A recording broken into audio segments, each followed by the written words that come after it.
Hey everyone, I hope you are doing well. Today we will talk about how to fix or how to solve the problem of denied accounts on Google Meet. We click on settings, then we click on apps, default apps, app settings. Here we search about Google Meet app and you will click.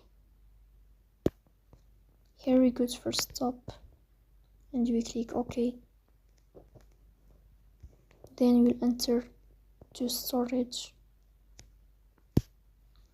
Here we click on clear cache.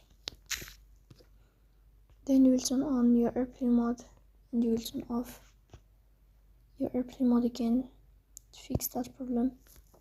So please don't forget to support us by like and subscribe. See you next time.